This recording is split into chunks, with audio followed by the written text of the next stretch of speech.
Ghost ship ये वो जहाज होते हैं जो समुद्र में आवारा भटकते रहते हैं। इनका कोई कैप्टन नहीं होता, ना ही इन पर कोई क्रू मेंबर होता है, ना ही इन पर कोई पैसेंजर। इन जहाजों को जहां समुद्री हवाएं ले जाती हैं ये वहीं चले जाते हैं। वैसे तो इतिहास में बहुत सारे घोस्ट शिप मिले हैं, लेकिन मैरी सेलेस्ट एक ऐसा घोस्ट शिप था जिसकी कहानी सबसे ज्यादा मिस्टीरियस और दिलचस्प है। मैरी सेलेस्ट एक वुडन शिप थी जो 4 दिसंबर 1872 को एजोरस के तट पर पाई गई थी।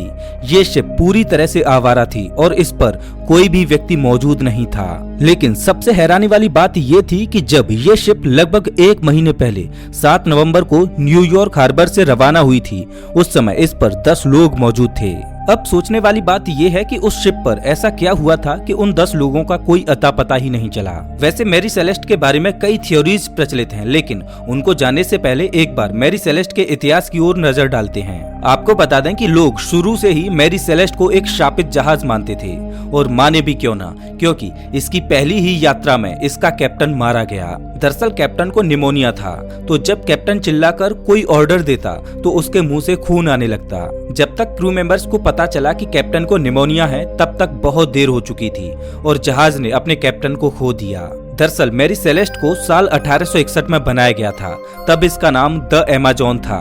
अमेज़न की पहली यात्रा से ही इसके शापित होने की चर्चा होने लगी। लोग इस जहाज से डरने लगे और इस पर हमेशा कुछ न कुछ अजीब घटनाएं होती रहती थीं। इसके चलते जहाज के मालिक ने अमेज़न को एक अमेरिकन व्यक्ति रिचर्ड हैंस को बेच दिया। रिचर्ड ने इस जहाज को खरीदकर इसको रिनोवेट किया। इसमें उसका बहुत सारा पैसा खर्च हुआ, लेकिन अब तक अमेज़न के श्रापित होने की कहानियां लोगों में जोरों शोरों से फैल रही थी। इस वजह से कोई भी व्यापारी अमेज़न के साथ व्यापार नहीं करना चाह रहा था। नतीजा ये निकला कि जहाज के मालिक रिचर्ड को भारी नुकसान होने लगा। ऐसे में रिचर्ड ने नुकसान से बचने के लिए जहाज का नाम ही बदल दिया और अमेज़न का नाम बदलकर उसने जहाज का नया नाम मैरी सेलेस्ट रखा। नाम बदलने से कुछ समय के लिए रिचर्ड को फायदा जरूर हुआ, लेकिन आए दिन जहाज का एक्सीडेंट हो जाता, उस पर अजीब अजीब चीजें होती, तो इन सब से तंग आकर रिचर्ड ने मैरी सेलेस्ट को एक कैप्टन बेंजामिन स्पून ब्रिग्स को बेच दिया। बेंजामिन का खुद का क्रू मेंबर था जिसकी मदद से वे इस जहाज को चलाते थे। जहाज अपनी आखिरी यात्रा के दौरान 7 नवंबर 1872 को न्यूयॉर्क हार्बर से जेनेवा इटली के लिए रवाना हुआ। जब मैरी सेलेस्ट रवाना हुआ उस समय शिप पर 10 लोग थे। कैप्टन बेंजामिन, उनकी वाइफ और उनकी 2 साल की बेटी सोफिया और 7 क्रू मेंबर्स। शिप पर करीब 1700 बैरल क्रूड अल्कोहल भी था जिसको यूरोप में भेजना था। एक बार जब मैरी सेलेस्ट ने न्यूयॉर्क सिटी को छोड़ा, उसके बाद किसी को भी जहाज पर मौजूद लोगों के बारे में कभी पता नहीं चला। 4 दिसंबर 1872 को मैरी सेलेस्ट को एजोरस आइलैंड के पास तैरते हुए देखा गया। मैरी सेलेस्ट को ब्रिटिश जहाज डी ग्रेटिया के द्वारा खोजा गया, जिसके कैप्टन थे डेविड मोरहाउस। कैप्टन मोरहाउस ने दिशाहीन जहाज को तैरते हुए देखकर उस पर अपने कुछ क्रू मेंबर्स को भेजा, ये जानने के लिए कि आखिर मैरी सेलेस्ट पर क्या हुआ है। जहाज की जांच पड़ताल के बाद पता चला कि जहाज की लाइफ बोट मिसिंग थी। इसका कंपास काम नहीं कर रहा था और शिप में 3.5 फीट पानी भर चुका था और एकाध अल्कोहल का बैरल टूटा हुआ था। लेकिन जहाज पूरी तरह से वीरान और सुनसान था, उस पर कोई भी व्यक्ति मौजूद नहीं था। डी ग्रेटिया के कैप्टन मोरहाउस ने मैरी सेलेस्ट को रेस्क्यू किया, लेकिन सवाल ये था कि उस जहाज के साथ आखिर हुआ क्या था। लोग मैरी सेलेस्ट के बारे में कई थ्योरीज देते हैं कि आखिर उस जहाज के साथ क्या हुआ होगा। कुछ लोग मानते हैं कि मैरी सेलेस्ट के क्रू मेंबर्स को या तो एलियंस ने अगवा कर लिया होगा या किसी सी मॉन्स्टर ने खा लिया होगा। लेकिन ये थ्योरी बिल्कुल बेतुकी सी लगती है, क्योंकि अगर ऐसा हुआ था तो शिप की लाइफ बोट क्यों मिसिंग थी।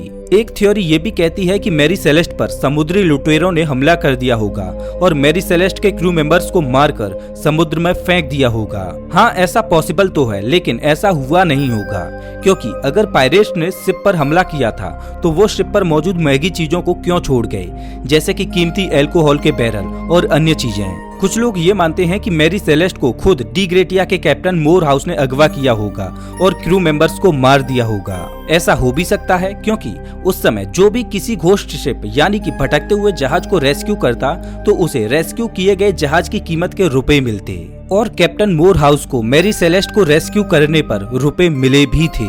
लेकिन इसके लिए भी 3 महीनों तक इन्वेस्टिगेशन चली और पता चला कि कैप्टन मोरहाउस ने मैरी सेलेस्ट पर कोई भी हमला नहीं किया था। उन्हें तो केवल वो जहाज आवारा भटकता हुआ मिला। एक और थ्योरी के अनुसार कई लोग मानते हैं कि मैरी सेलेस्ट पर कुछ प्रॉब्लम्स होने लगी होंगी, जहाज पर मौजूद वाटर पंप ने काम करना बंद कर दिया होगा। इस वजह से उस पर पानी भरने लगा।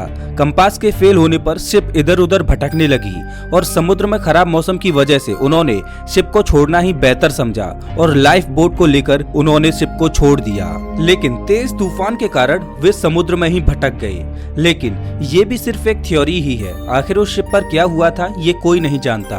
मैरी सेलेस्ट के बारे में एक और थ्योरी दी जाती है कि हो सकता है कि जहाज में अल्कोहल लीकेज की वजह से जहरीले फ्यूम्स निकलने लगे होंगे, जिससे बचने के लिए मैरी सेलेस्ट के क्रू मेंबर्स लाइफ बोट को लेकर समुद्र में उतर गए होंगे और लाइफ बोट को एक रस्सी के सहारे जहाज से बांध दिया होगा। लेकिन खराब मौसम की वजह से रस्सी टूट गई होगी, लाइफ बोट जहाज से अलग हो गई होगी और सभी क्रू मेंबर्स समुद्र में खो गए होंगे। दोस्तों, मैरी सेलेस्ट के बारे में थ्योरीज तो बहुत हैं, लेकिन असल में उनके साथ क्या हुआ था ये कोई नहीं जानता। इतिहास में मैरी सेलेस्ट ही केवल ऐसा जहाज नहीं है जिसके साथ ऐसा हुआ, बल्कि बहुत से ऐसे घोस्ट शिप पाए गए हैं जिनकी मिस्ट्री को आज तक भी नहीं सुलझाया जा सका है। दोस्तों, इस वीडियो में बस इतना ही। अगर आपको ये वीडियो अच्छा लगा हो तो इसे लाइक करें और ऐसे वीडियोज के लिए चैनल को सब्सक्राइब करें, साथ ही बेल आइकॉन दबाएं।